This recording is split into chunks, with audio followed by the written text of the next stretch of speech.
रोजा रोजा सगळे धरले आणि ईदच्या आदल्या दिवशी तोंडातून फेसच आला बाहेर होतं आणि तो गरून पडला.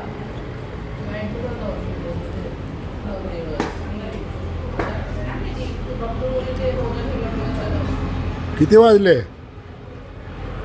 किती वाजले? काय किती वाजले? 12 वाजून 15 मिनिटं. हां हां.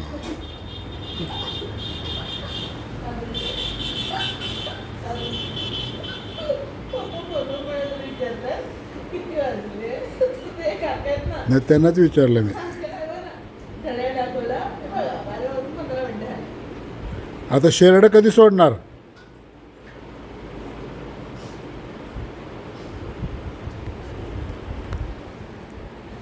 बटवा काढा बटवा.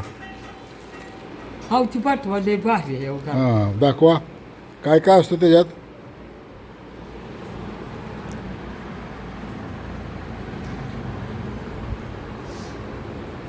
चुना आताचं पोटाचं तर बी आडकेचा घेऊन लागता होती. हां हां हां. काय हे चुना काढा की काढा त्याने.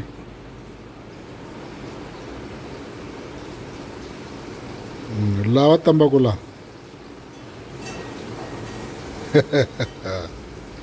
ठीक आहे.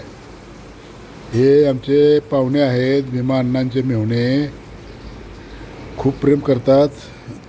पारंपरिक तंबाखूची बटवा त्याला चंची म्हणतात. त्या चंचीसह आज माझ्याकडे गप्पा मारत बसले होते. त्यांना भेटून मला नेहमी आनंद होतो. त्यांच्या घरी त्या दिवशी भिकोड्या जत्रेला जेवायला गेलो. खूप जेवलो, मजा केली.